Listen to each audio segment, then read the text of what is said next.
Vamos entonces a continuar con Reino Monera, que habíamos empezado el día de ayer, para que se acuerden más o menos un poquito lo que habíamos empezado a ver, porque lo vimos en los últimos minutitos.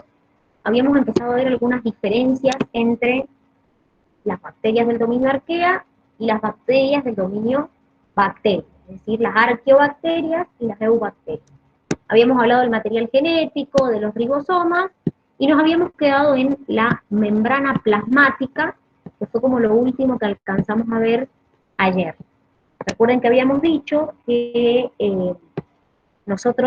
nuestra membrana plasmática es una bicapa fosfolipídica, que está formada por ácidos grasos más glicerol, y que las eubacterias tenían una membrana plasmática muy semejante. Entonces, esa membrana plasmática también era una doble capa de fosfolípidos que estaban formados por ácidos grasos más glicerol, y la opción que había era que las eubacterias no tienen colesterol ni esteroides, a diferencia de nosotros que sí tenemos colesterol en la membrana. Y dimos la excepción del micoplasma, que dijimos que sí tenía colesterol en su membrana. Fíjense que ayer dijimos que, por ejemplo, esto era un fosfolípido, acá tengo el glicerol, los dos ácidos grasos, y acá está el fosfato en el otro carbono. La unión entre el glicerol y el ácido graso se llama éster. Esto de hecho lo vieron cuando vimos la unidad 1, que estuvimos viendo cómo era un fosfolípido y todo eso. Bueno, en este caso son los que van a estar formando esta bicapa. Acuérdense que teníamos la cabeza y la cola, la cabeza y la cola, y en este caso también, ¿sí? Es una bicapa. Entonces, tanto nosotros como las bacterias del dominio bacteria, es decir, las eubacterias, tenían esta membrana, esta bicapa, que tenía ácidos grasos con glicerol. ¿Qué pasaba con las arqueobacterias? Podían tener una membrana simple o una membrana doble. De cualquier manera, glicerol, sino prenoides más glicerol, y la unión se llama éter, es decir, esta molécula que teníamos acá. Acá tenemos los isoprenoides unidos al glicerol, y la unión se llama éter. Entonces las arqueas o arqueobacterias tenían una mono o una bicapa, y tampoco tenían colesterol en esa membrana. Ahora, también estuvimos hablando de que las bacterias pueden ser de tipo aeróbicas. ¿Qué significa que sean bacterias aeróbicas? Que viven en condiciones donde hay oxígeno, es decir, en el medio donde están hay oxígeno. Entonces hacen un proceso de respiración celular, y obviamente, como les decía yo ayer, no tienen una organela encargada de hacerlo, no tienen una mitocondria a donde van a hacer el proceso, sino que lo van a hacer por medio de enzimas que se encuentran en la membrana plasmática. Al igual que la fotosíntesis, es decir, hay bacterias que hacen fotosíntesis, por ejemplo las cianobacterias, y esas bacterias tampoco tienen un cloroplasto donde hacer el proceso de fotosíntesis, sino que tienen en su membrana enzimas por el que van a hacer, o por los donde van a hacer el proceso de fotosíntesis. Tenían una estructura que yo les conté que se llama carboxisoma, donde tienen agrupadas o donde contienen enzimas como la rubisco, enzimas que intervienen en la fijación del carbono. Entonces, hasta acá habíamos visto ayer respecto a la membrana plasmática. ¿Pero qué otra diferencia hay? Bueno, otra de las diferencias que encontramos es la pared celular. ¿Qué quiere decir? En arquea y en bacteria, o las eubacterias y las arqueobacterias, todas tienen pared, excepto. ¿Qué quiere decir esto? ¿Para qué sirve la pared? Bueno, la pared ustedes lo vieron cuando vieron células. Le da contención a la membrana, le da forma a la célula, le da rigidez. Pero dentro de las bacterias hay que entender que la pared celular de las eubacterias no es igual en su composición que la de las arqueobacterias. Las eubacterias, su pared, está formada por lo que se llama peptidoglucano, que es una sustancia formada por mureína, porque contienen ácido murámico. Entonces, las bacterias que pertenecen a eubacteria, en la pared hay peptidoglucano. Todas tienen pared, excepto micoplasma dentro de eubacterias que no tiene pared.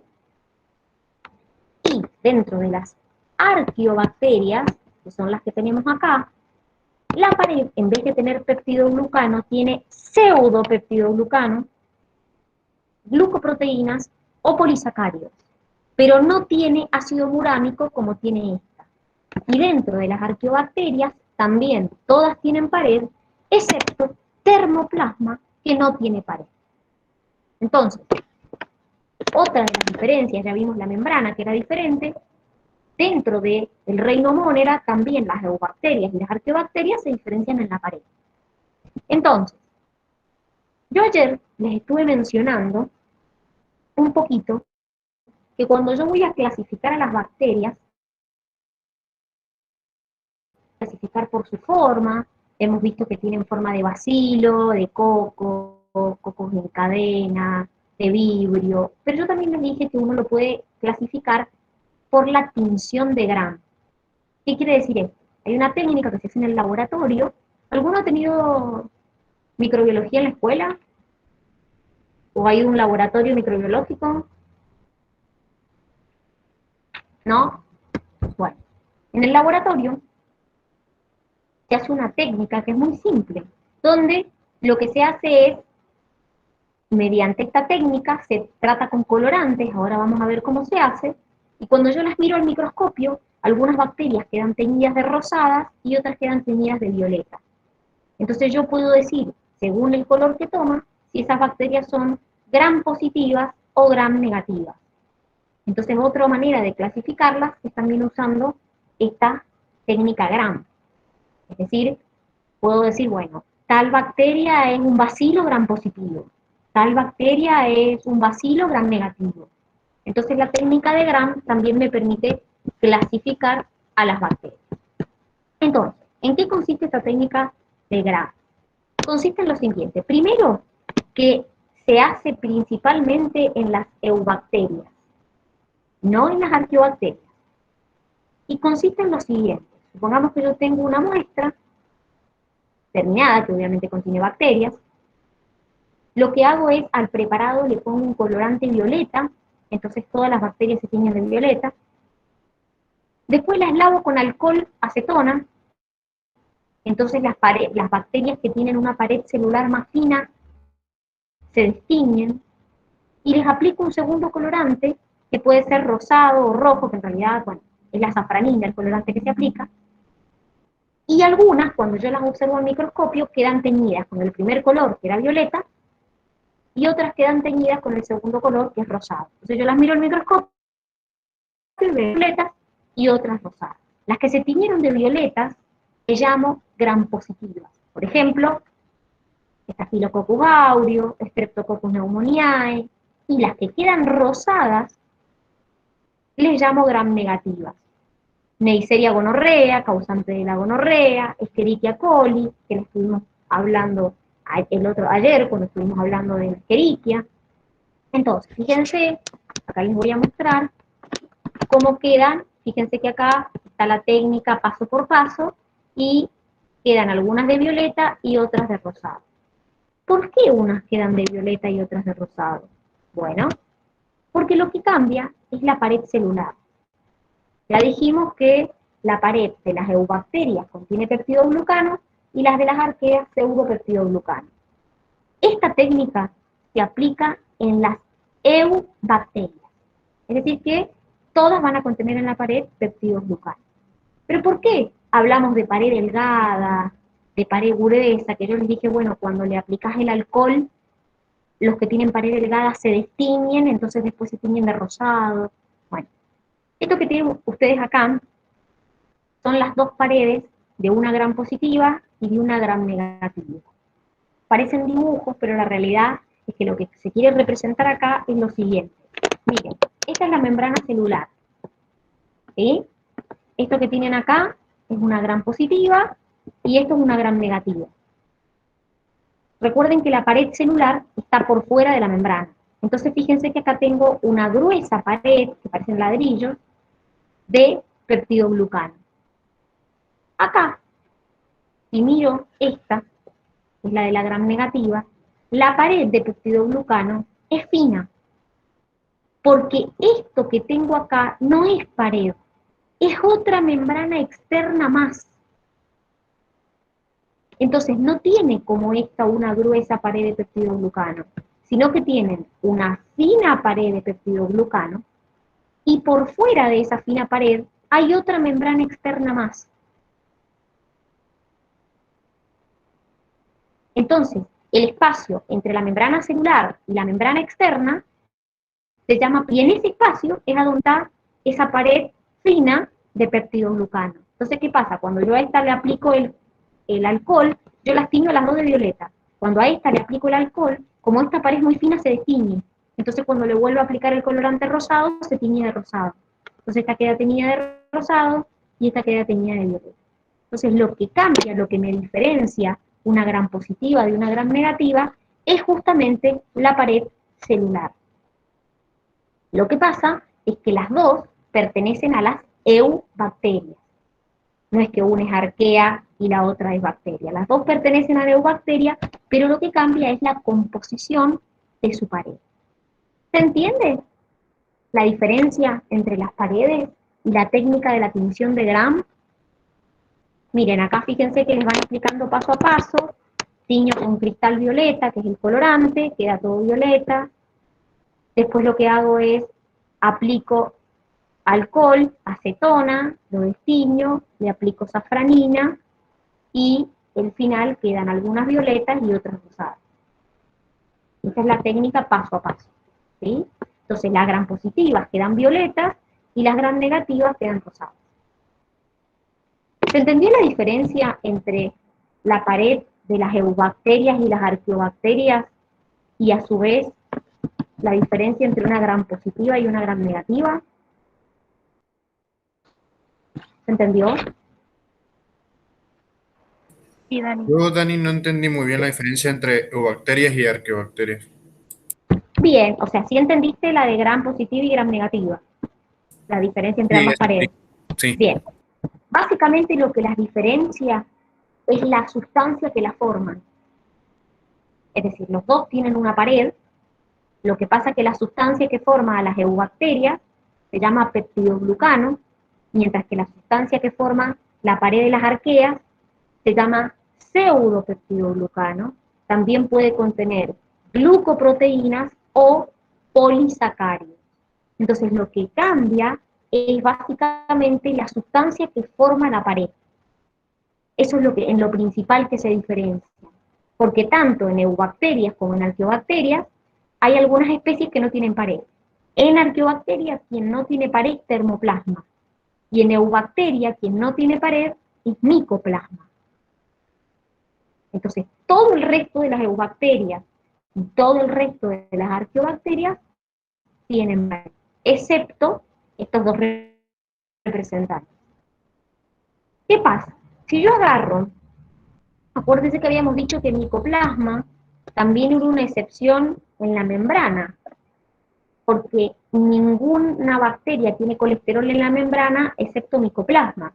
O sea que micoplasma es excepción por su membrana y también es excepción porque no tiene pared. Es excepción por las dos cosas. Si yo agarro y tiño un micoplasma con una tinción de Gram, ¿de qué color me dará? Si no tiene pared. ¿Me dará rosado o me dará violeta? Rosada, si no tiene. Rosada, Se profe. tiñe. ¿Tiene pared o no tiene pared micoplasma? No se tiñe, No queda tiene. incolora. No. No tiene pared. Entonces cuando yo le tiña con una tinción de Gram, no se va a teñir ni rosada ni violeta, porque no tiene pared.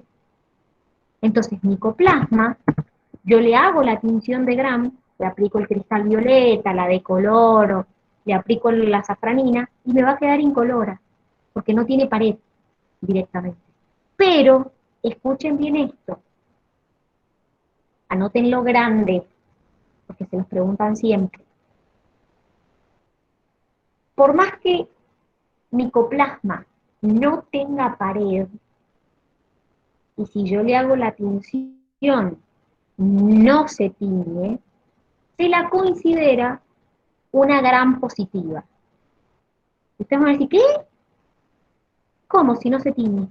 Claro, lo que pasa es que micoplasma pertenece a formicutes, acuérdense la clasificación que vimos, molicutes, formicutes, y las bacterias que pertenecen a ese grupo son todas gram positivas. De hecho, cuando se analiza en el ARN ribosomal la fracción 16S, micoplasma tiene una estructura semejante a una gram positiva. Entonces, por convención, se la clasifica dentro de las gram positivas a los micoplasmas, pero no porque tenga pared. Es decir, no es que yo, cuando la tiña como es gram positiva, va a quedar violeta. No. Pero por convención, debido a que tiene una estructura, como les dije, cuando se analiza su fracción de ARN ribosomal 16R, tiene una estructura eh, eh, bastante semejante, entonces es que se la considera una gram positiva, a pesar de que no tiene pared, y que si la tiño me va a quedar incolor. ¿Se entiende esto? Pertenece a la clase Molicutes, como les dije, y al filo Formicutes. Entonces todas las bacterias que pertenecen a ese grupo, diríamos, comparten la característica de que son gram positivos. Entonces por eso, por convención, a micoplasma también se le dice que es gram positivo. Pero si ustedes la tiñen, no va a quedar violeta. No se va a teñir directamente. ¿Se entiende? Sí, Dani. Sí, Dani. Bien. Entonces, micoplasma es excepción por la membrana y es excepción por la pared. Por las dos cosas.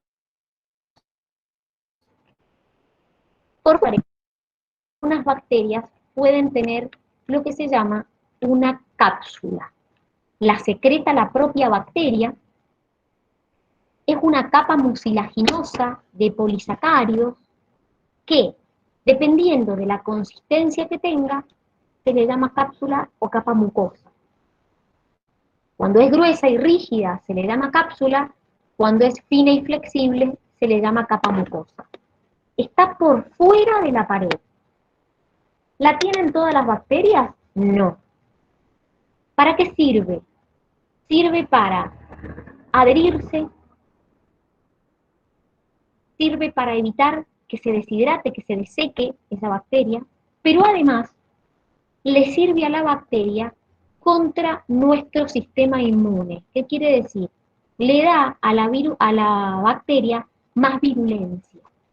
¿Por qué? Porque al tener esa cápsula por fuera, la bacteria tiene como una protección más. Entonces, sobre todo las bacterias que son patógenas para el ser humano, tienen esta cápsula por fuera que les sirve de protección. De protección contra, por ejemplo, la fagocitosis que hace nuestro sistema inmune. Entonces, la mayoría de las bacterias que son patógenas para el ser humano tienen esta cápsula por fuera para aumentar su virulencia. Eso las hace más virulentas, es decir, son más difíciles de atacar, justamente porque tiene esa capa de protección de más. Entonces es más difícil de atacar. ¿Qué otra cosa puedo encontrar en una bacteria? Espérenme que hay alguien que quiere entrar. Ahí está. ¿Qué otra cosa puedo encontrar en una bacteria? Yo en una bacteria puedo encontrar lo que se llaman apéndices. ¿Qué son esos apéndices? Esos apéndices pueden ser fimbrias, flagelos o pilus. vamos a ver, parecen todos iguales, parecen todos pelitos, pero la realidad es que no lo son. Y de hecho no solamente no lo son, sino que cumplen funciones distintas en una bacteria. Las bacterias pueden tener uno, pueden tener dos o pueden tener los tres, pero cumplen funciones distintas estos apéndices en las bacterias. Entonces, empezamos por los flagelos. Estos son los que Los tienen flagelos ya los... espermatozoides, ¿no? Claro, pero acordate que el flagelo que vos me estás hablando del espermatozoide es un flagelo eucariota. Es decir, ese flagelo que tiene 9 pares alrededor y 2 pares en el medio. Acá estamos hablando de un flagelo de una bacteria, o sea que es un flagelo procariota. Estructuralmente no son iguales, pero sí sirven para lo mismo, que es para movilizar una célula. ¿Sí? Recuerden que estructuralmente el flagelo de la célula eucariota, como el de un espermatozoide, no es igual que el flagelo de la célula procariota, que es la que estamos viendo ahora, que son las bacterias. ¿Sirven para moverse? Sí, te sirven para moverse, pero estructuralmente son distintos. ¿Sí? ¿Se acuerdan cuando nosotros vimos célula en la unidad, no me acuerdo, pero 2 creo, que vimos que el flagelo de la célula eucariota eran 9 pares de microtúbulos alrededor y 2 en el medio, y que tenía una membrana que lo rodeaba? ¿Se acuerdan del flagelo de la eucariota, el famoso 9 más 2? ¿Se acuerdan de ese flagelo? Me Que suena. siempre se confundían el 9 más 2 con el 9 más 0, se confundían siempre. Ay, sí, ya me acordé. Bueno, ¿qué significaba 9 más 2? Que el flagelo eucariota tenía 9 pares de microtúbulos alrededor y 2 en el medio, y estaba cubierto por una membrana. ¿Para qué le servía a una célula un flagelo? Para moverse. Por ejemplo, como dijo el Jero, el espermatozoide es una célula eucariota y tenía flagelo. Ahora, este flagelo que ustedes ven acá no es un flagelo eucariota, es un flagelo de una bacteria, es un flagelo procariota. Estructuralmente es distinto. Sirve para lo mismo, le da movilidad a la bacteria en este caso, pero estructuralmente es distinto. Entonces, primero, es un flagelo desnudo. ¿Qué quiere decir esto? Que no tiene una membrana que lo esté rodeando, como pasaba con el flagelo eucariota. Son largos,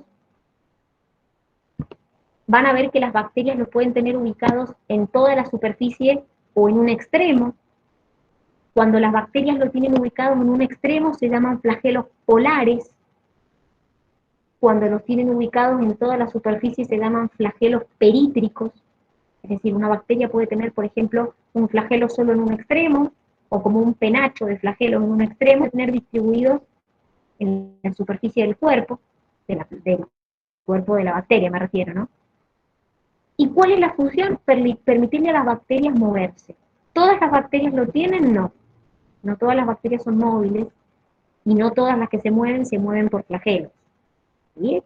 ¿Cuáles son las partes de este flagelo que yo les dije que son distintas a las del flagelo eucariota? Tiene 3 partes. Tiene un cuerpo basal, que es esto que ven acá, que está formado por anillos, que son estos que ven acá, que se encuentra inserto en la membrana y la pared celular. O sea, está metido esta parte dentro de la membrana y la pared celular. Esto es el motor del flagelo. Es decir, es de donde se va a obtener o donde se va a generar la energía para poder mover el flagelo. Después tenemos el gancho, que es esta parte que tienen acá, que comunica el filamento con el cuerpo basal, es decir, es por donde se transmite el movimiento hacia el filamento, que es lo que nosotros vemos en realidad, que está formado por una proteína que se llama flagelina, que es una proteína globular. Entonces, esto me genera la energía, ese movimiento se transmite al gancho y el gancho lo transmite al filamento. Entonces el flagelo rota. Hay flagelos que rotan en un sentido, hay flagelos que rotan en los dos sentidos, para un lado y para el otro. Al rotar ese flagelo, me desplaza a mi bacteria. Pero claramente la estructura que tiene no es la misma que la del flagelo eucariota. Esto se llama, si nosotros brevemente describimos la estructura del flagelo, está formado por subfibrillas de flagelina desnuda, porque fíjense que tengo las proteínas, pero no están cubiertas por ninguna membrana que los rodea. En cambio, el flagelo eucariota tenía los microtúbulos y estaba rodeado por una membrana. Entonces, por eso a esto se lo llama una estructura desnuda. Entonces, estos flagelos son uno de los apéndices que puede tener nuestra célula. Segundo tipo de apéndice, las fimbrias. ¿Cuál es la diferencia con un flagelo? Son más cortitas, pero son mucho más numerosas que los flagelos. Y tienen otra función. No sirven para moverse, sirven para adherirse a las superficies, sirven para adherirse a otras células. Por ejemplo, Neisseria gonorrea, causante de la gonorrea, tiene fimbrias. Escherichia coli enterotoxigénica tiene fimbrias. Es decir, les permiten adherirse esas fimbrias a una superficie o a otra célula. Entonces son muchas más cortitas y mucha más numerosas que un flagelo. Y no tiene ni gancho ni cuerpo basal, es decir, no tiene las fimbrias, ni esto ni esto. Es solamente flagelina, es solamente un filamento que se inserta en la membrana. No tiene toda esta estructura de acá. Entonces, la función que cumple la fimbria, en este caso, en vez de estar formada por flagelina, está formada por fimbrilina. Es decir, estas proteínas que tienen acá están formando esta parte, porque recuerden que la fimbria no tiene ni gancho ni cuerpo basal, está formado por proteínas que se llaman fimbrilinas. Entonces solamente le sirve a la bacteria para adherirse, no para desplazarse. Y el último apéndice, lo vamos a mencionar ahora, pero la función que cumplen la vamos a ver enseguida cuando veamos el proceso de conjugación. ¿Qué es esto? Los pili se les llama pilus en singular, pili en plural. Es esto que ustedes ven acá. Miren, ¿qué es esto? Es una estructura como si fuera una fimbria, pero mucho más larga y menos numerosa que la fimbria. ¿Para qué sirve? Es como un pelo que le sirve a la bacteria para conducir material genético desde una bacteria a otra bacteria. Ustedes me van a decir, ¿material genético? Sí. Las bacterias pueden pasarse a través de un proceso que se llama conjugación, gracias a estos pili, material genético de una a otra. Entonces el proceso por el cual se pasan se llama conjugación. Ya lo vamos a ver más adelante cuando veamos el tema de los mecanismos de variabilidad. Pero el pili es como un pelo, si uno lo ve, es como un pelo, y por ese pelo se pasa en el material genético. Entonces no le sirve para moverse, no le sirve para adherirse, como un flagelo o una fimbria, sino que le sirve para pasarse material genético de una a otra. ¿Se entienden las diferencias? Este último es como si fuera una transfusión sanguínea, pero de ADN. Bueno, sí, si querés mirarlo así, sí, se pasan ADN y la estructura por el que se lo pasan se llama pili, es como un canal, un puente que se forma, se le llama pili porque tiene forma como de pelo, pero la realidad es que por dentro de ese pelo va a pasar material genético. Entonces el proceso ese de pasarse se llama conjugación. Pero sí, Profe, míralo así si querés. Dime. el Dime, pasaje te que escucho. hacen es Pili, o sea, un pili, otro pili. No, es de bacteria a bacteria. El pili es el por donde pasa, es decir, el material genético va a pasar por acá. Esto va a quedar unido, ya lo van a ver enseguida cuando veamos conjugación, que vemos el proceso, pero el material genético pasa por dentro del pili, es como si fuera un canal por el que van a pasar. Por Ah, dentro bien, del gracias. pili va a pasar el material genético. De nada. ¿Alguna Sería duda entre...? bueno, sí, Ay, no escuché nada. que digo Perdón. que sí, como puente. Es como un puente, exactamente. Es como un puente por donde se pasa el material genético una bacteria con otra. Sí, sí, exactamente. Bien, ¿alguna duda hasta acá de los apéndices? ¿No? No, profe. Bien. Vamos entonces con formación de endosporas. Y acá otra vez se viene el trauma. No, sí. ¿Qué es esto? Hay bacterias, no todas, atención, no todas, que tienen la capacidad de formar esporas. Puntualmente, endosporas. Hay algunas que forman exosporas. ¿Por qué se las llama endosporas? Porque se forman dentro de una bacteria. ¿Qué es una espora? Una espora es una estructura de resistencia que van a formar mis bacterias, repito, algunas, no todas, cuando las condiciones ambientales sean desfavorables. Por ejemplo, cuando falte un nutriente. Entonces, cuando falta un nutriente, la bacteria detecta que falta un nutriente y empieza el proceso de esporulación, que se le llama. Que es este proceso de formar esporas. ¿Y por qué lo hace? Porque la espora es una estructura de resistencia. ¿Qué quiere decir? Es una estructura que me resiste las altas temperaturas, me resiste la radiación UV. Entonces, como la bacteria sabe que se va a morir, genera estas esporas como estructura de resistencia. ¿Todas las bacterias? No. Por ejemplo, el Clostridium botulinum, causante del botulismo, Clostridium perfringens, causante de la gangrena, Clostridium tetani, causante del tétano, y Bacillus anthracis, causante del famoso anthrax o carbúnculo. Por eso les dije, el grupo de los Bacillus Clostridium son los que esporulan. ¿Cómo es una espora?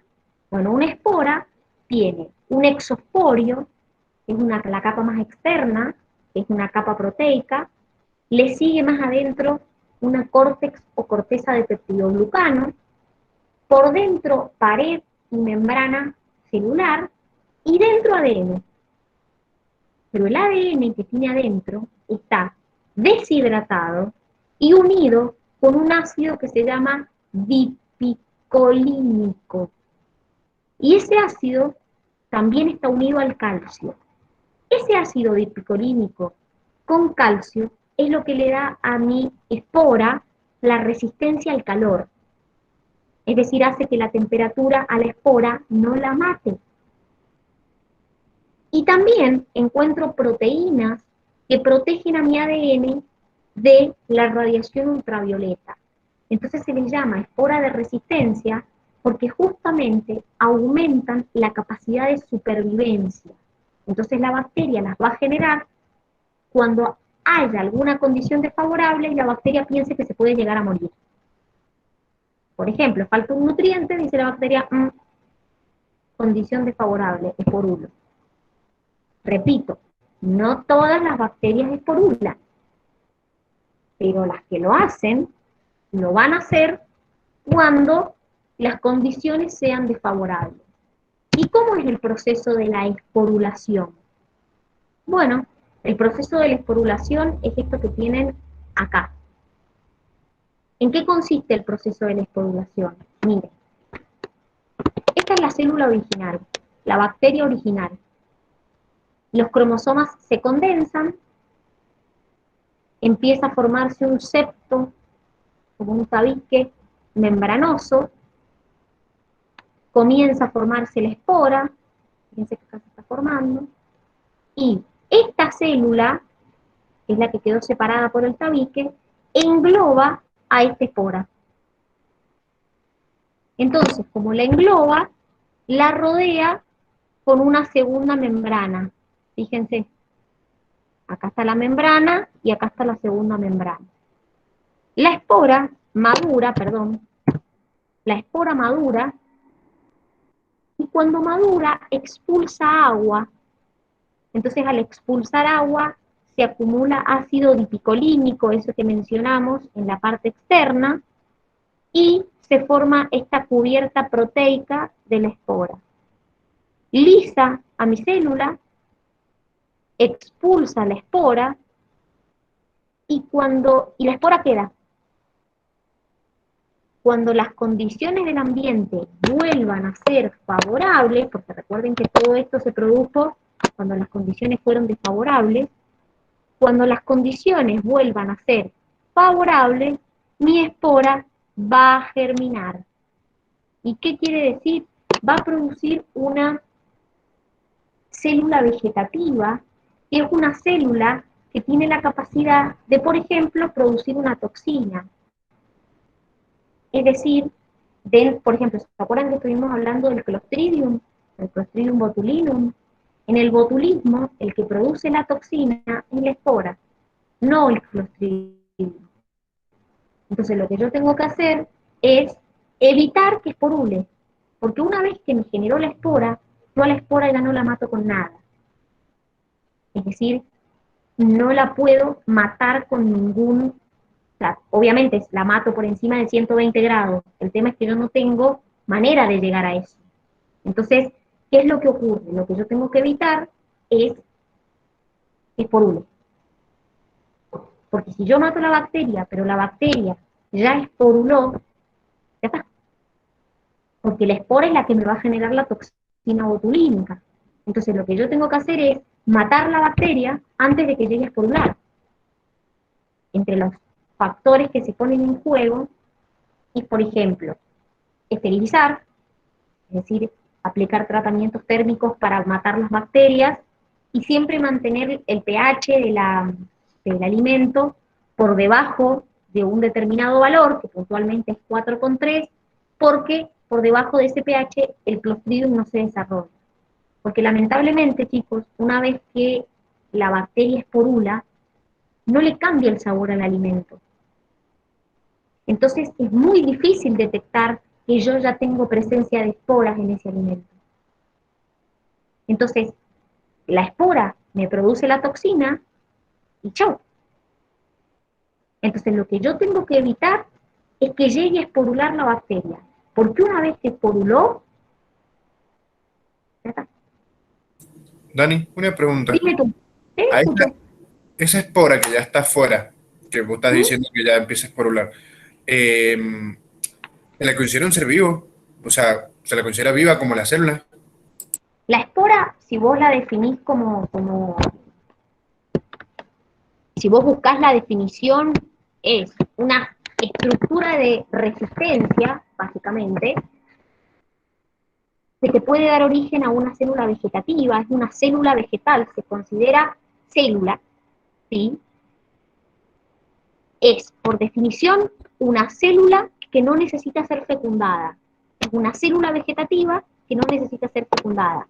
Sí, se la considera célula, o sea que en términos de biología puede ser unicelular o pluricelular y es una célula, puntualmente.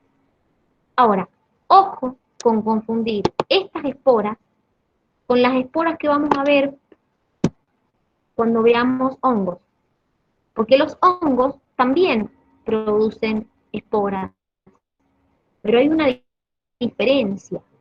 En los hongos se usa como mecanismo de reproducción la espora.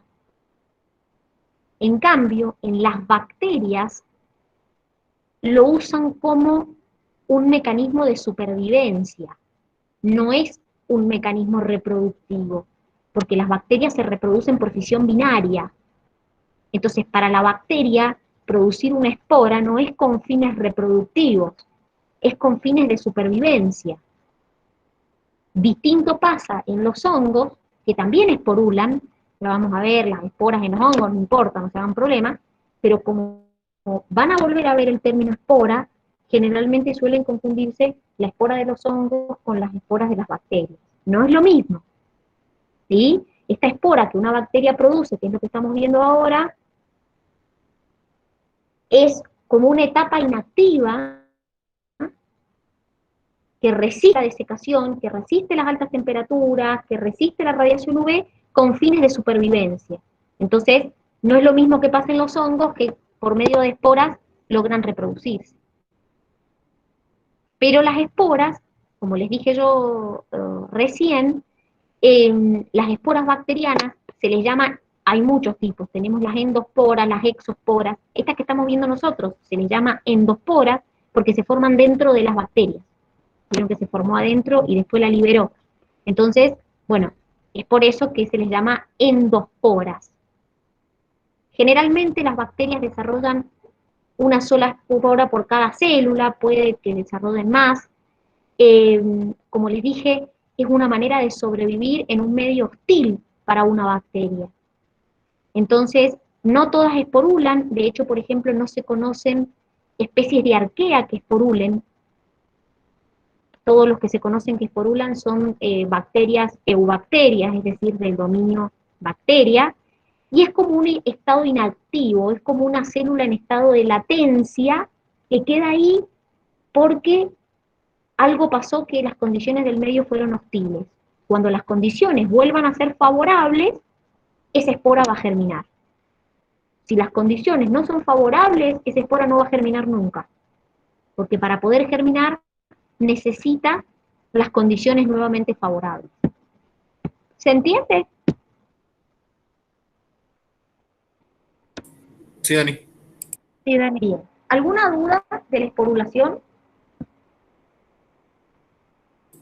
No, solo una cosa.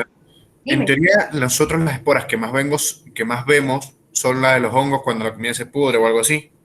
Lo que pasa es que no las vemos a las esporas, le vemos el hongo. Pero sí, en el caso del hongo, por ejemplo, viste que vos, no sé, pusiste en el cajón de la veladera un tomate podrido.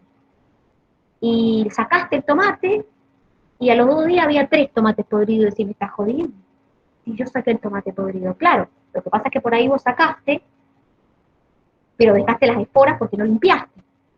Entonces las esporas quedaron en el cajón y cualquier cosa que vos coloques de nuevo, te va a volver a generar el hongo. Pero eso pasa en los hongos.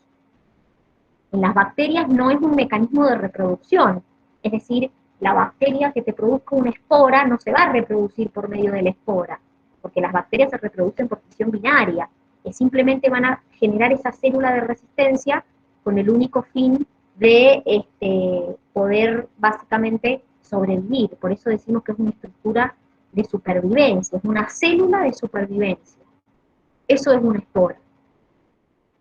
Entonces lo más importante que entiendan es justamente la diferencia entre una espora de un hongo y una, por ahí uno dice el proceso de esporulación, esporuló, claro, bueno, pero no es lo mismo. ¿Sí? Entonces, ayer que estábamos hablando, no recuerdo si ayer o la semana pasada, estábamos hablando del tema del Clostridium, del botulismo y todo eso. Bueno, el problema es que si yo maté la bacteria, pero no maté la espora, que de hecho no la puedo matar, no la puedo eliminar, tengo posibilidades de tener toxinas. Entonces, en el botulismo el problema es la espora. Lo mismo pasa en el antrax, por ejemplo, la toxina. Lo mismo pasa en el tétano. Es decir, en todos los que esporulan, quienes producen la toxina es la espora. Entonces, el problema es que hay que evitar que llegue a esporular. ¿Se entendió? ¿Sí? Sí, Dani. Sí, Dani. Bien. Bien, seguimos avanzando entonces. Vamos a ver ahora un poquito de cómo se mueven las bacterias.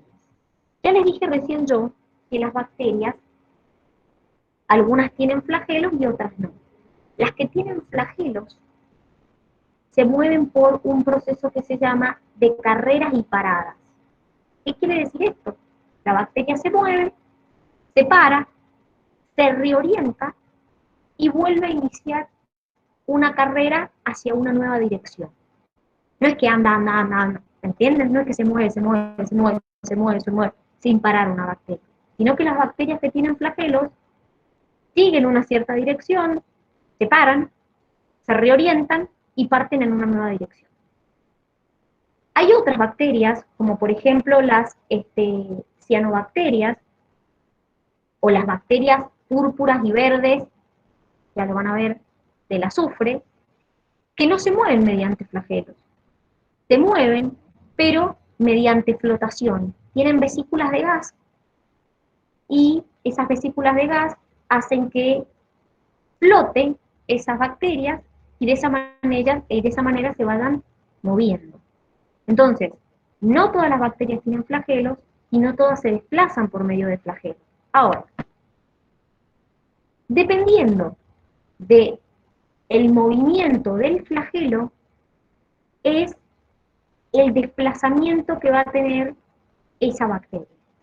Es decir, dependiendo de cómo se mueva el flagelo y qué tipo de flagelo tenga una bacteria, es cómo se va a mover esa bacteria.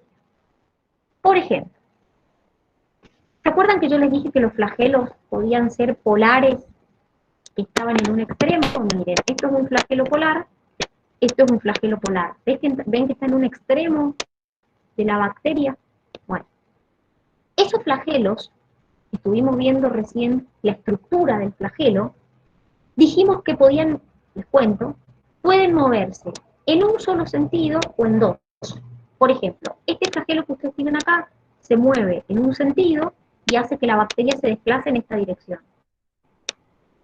Cuando se mueve en sentido contrario, se va la bacteria a desplazar en el sentido opuesto.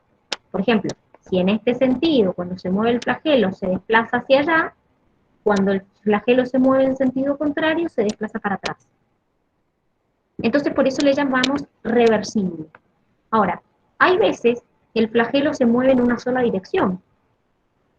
Entonces, como el flagelo se mueve en una sola dirección, la bacteria va a tener que, si quiere ir hacia allá, va a tener que hacer este movimiento y después irse hacia el otro lado. Porque el flagelo se mueve en un solo sentido.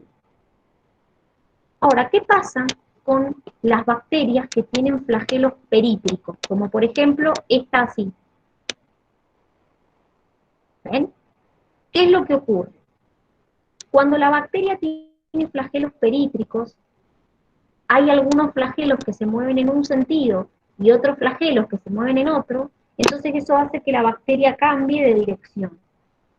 Es como que se desordenan los flagelos, y al desordenarse hacen que la bacteria cambie de dirección. Entonces lo que estamos viendo acá es que dependiendo de cómo sea el flagelo, o dónde tenga el flagelo y qué dirección siga ese flagelo en su movimiento, será cómo se muevan las bacterias.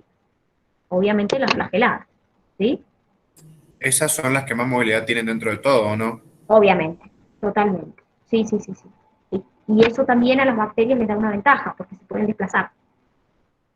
Entonces, no todas las bacterias son flageladas, pero si una bacteria se desplaza, obviamente tiene una ventaja respecto a las que no se desplazan. Esto que tenemos acá es muy importante, y es lo que se conoce como mecanismos de orientación. ¿Qué es lo que se conoce como cinesis y taxis? En un principio parece lo mismo, pero no es lo mismo. ¿Qué es esto? La cinesis es un mecanismo de orientación. Las bacterias tienen orientación, por más que uno diga, la bacteria va a tener orientación. Sí, tienen orientación. Por eso cuando yo les dije que una bacteria se mueve en carreras y paradas, se mueve, se para, se orienta y sigue una nueva dirección, realmente tiene mecanismos de orientación una bacteria. La cinesis es un mecanismo de orientación que tienen para aproximarse a una meta, pero es un mecanismo no direccional. Entonces, por ejemplo, en este caso, cuando están siguiendo un estímulo, mantienen la dirección si la intensidad del estímulo aumenta y cambian de dirección si la intensidad del estímulo disminuye. Por ejemplo, les doy un ejemplo, las cochinillas pueden acelerar o desacelerar su desplazamiento dependiendo del rango de temperatura en el que estén. Tienen un rango de temperatura óptima, si la temperatura sube por ese rango o baja por ese rango, van a acelerar o desacelerar su movimiento. Ahora, ¿qué es la taxis? La taxis es cuando las bacterias tienen la capacidad de reconocer un estímulo determinado. Ese estímulo, por ejemplo, puede ser la luz, y mantenerse en sentido de ese estímulo o en sentido contrario a ese estímulo. ¿Y por qué les digo en sentido de ese estímulo o en sentido contrario? Por ejemplo, hay individuos que se ven o que necesitan como estímulo la luz. Entonces, vamos a un ejemplo que no tiene que ver con bacterias para que entiendan lo que es un estímulo. ¿Alguien ha visto los girasoles en el campo? ¿Qué van haciendo? ¿Cómo se van moviendo? girando el sol, ¿Van girando? van girando acorde a donde está el sol. Lo Bueno, van como mirando. eso se llama fototaxismo o fototaxis en una planta. ¿Sí? Es decir, van moviéndose dependiendo de dónde viene el estímulo solar, lumínico. Eso se llama fototaxis positivo. Giran o buscan el estímulo y se mueve la planta en sentido de donde viene el estímulo. Imagínense lo mismo con una bacteria. Hay bacterias que siguen un estímulo lumínico y tienen fototaxis positiva, entonces si la luz viene de allá, se van a mover hacia allá. Ahora, si tienen fototaxismo negativo y la luz viene de allá, se van a mover en sentido contrario. Por ejemplo, las cochinillas, volvemos al ejemplo que yo les estaba contando antes, tienen fototaxismo negativo. No, obviamente no son bacterias, pero les cuento un ejemplo como para que vean, como recién les conté el de las plantas, como para que entiendan qué es. Las cochinillas tienen fototaxismo negativo. Si la luz viene de allá, se van a mover en sentido contrario. Bueno, lo mismo pasa con las bacterias. Hay bacterias que también se pueden ver atraídas por ciertas sustancias químicas. Entonces, si la sustancia química que las atrae está hacia allá, van a ir hacia allá. Y si la sustancia química básicamente está allá y se ven repelidas por esa sustancia química, se van a ir en sentido contrario. Entonces, cuando yo hablo de taxis, hablo de la capacidad que tiene de reconocer de dónde viene un estímulo y mantenerse en el sentido donde viene el estímulo o en sentido contrario. Entonces, obviamente, esto para una bacteria es muy importante. La taxis y la cinesis para una bacteria es muy importante, porque es una manera de orientarse para una bacteria. ¿Se entendió? Sí, Dani. Bien. Sí, dale. Bueno, muchachos, vamos a hacer una cosa. Nos vamos a ir al recreo, porque ustedes tienen ahora unos minutos de recreo, y a la vuelta vamos a seguir con Reino Monera. Así que, agua para el mate, café, así se despiertan, y a las 1:30 nos volvemos a encontrar. Si vos preparate un mate, un café y dejá ese pescado inmundo. No, Eh, sopita. Ahora es la sopita, qué rico, eso te re despabila.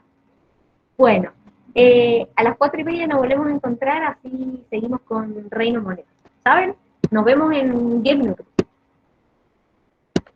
Nos vemos enseguida, vayan a recargar.